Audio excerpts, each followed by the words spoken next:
Assalamualaikum warahmatullahi wabarakatuh. Perkenalkan, nama saya Silvi Melina Putri dari kelas 10-6 absen 36. Jadi, di sini saya akan menjelaskan materi informatika bab 4 mengenai sistem komputer. A. Komputer dan komponen penyusunannya.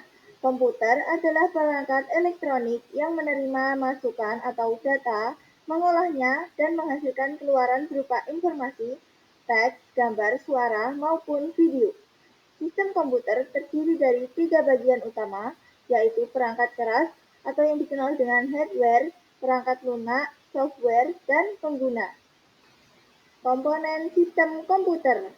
A. Perangkat keras atau yang dikenal dengan hardware, terdiri dari perangkat masukan, input device, seperti keyboard, mouse, scanner, perangkat pemrosesan atau processing seperti CPU, ALU, register, perangkat penyimpanan atau storage seperti HDD, SSD, perangkat keluaran output device seperti monitor, printer, speaker.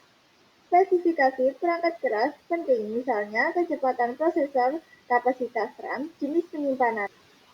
B. Perangkat lunak atau software. Sistem OS yang mengatur kerja hardware dan aplikasi. Aplikasi membantu tugas pengguna berdasarkan lisensi, open source, dan proprietary. C. Pengguna brainware atau user. Pengguna yang mengoperasikan komputer tanpa pengguna sistem tidak dapat berfungsi. Selanjutnya, B. Interaksi manusia dan komputer. Antarmuka, pengguna dapat berupa 1. Berbasis GUI atau Graphical User Interface. Yang kedua, antarmuka berbasis perintah, Command Line Interface atau CLI. 3. Melalui suara atau audio. 4. Melalui gambar atau video. 5. Melalui berbagai piranti masukan lainnya. C. Kolaborasi dalam sistem komputer. Sistem operasi berkolaborasi dengan aplikasi untuk berinteraksi dengan pengguna. Salah satu contoh dari interaksi hardware ketika kita mencolokkan sebuah perangkat keras lain, misalnya mencolokkan flash disk ke komputer. D. Sistem operasi. Sistem operasi (OS) adalah perangkat lunak sistem yang mengelola perangkat keras komputer, sumber daya perangkat lunak, dan menyediakan perangkat umum untuk program komputer.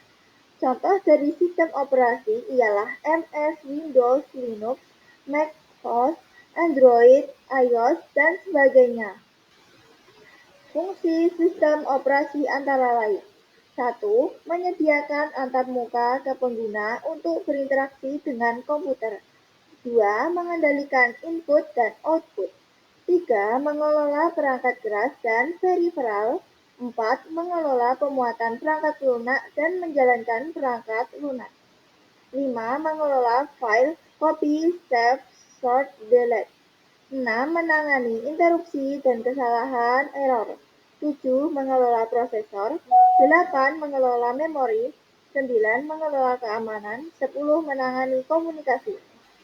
Selanjutnya, cara komputer bekerja. Central Processing Unit atau CPU. CPU adalah sebuah sirkuit elektronik yang sangat kompleks, yang bertugas mengeksekusi instruksi yang disimpan sebagai program. Semua komputer, mulai yang kecil seperti ponsel pintar sampai yang besar dan canggih, harus mempunyai CPU. Permasalahan, spesifikasi, dan pemilihan hardware. Saat pemilihan hardware perlu mempertimbangkan kecepatan, prosesor, kapasitas RAM, jenis penyimpanan, kompatibilitas perangkat lunak. Permasalahan umum, perangkat keras usang, kapasitas kecil, perangkat lunak tidak kompatibel, keamanan data. Pengguna perlu memahami spesifikasi agar dapat memilih sistem komputer yang sesuai kebutuhan. Jadi, kesimpulannya, sistem komputer tidak hanya terdiri dari satu komponen saja, melainkan 3 unsur utama, hardware, software, dan user, yang berinteraksi secara sinergis dengan memilih fungsi. Sekian, terima kasih. Wassalamualaikum warahmatullahi wabarakatuh.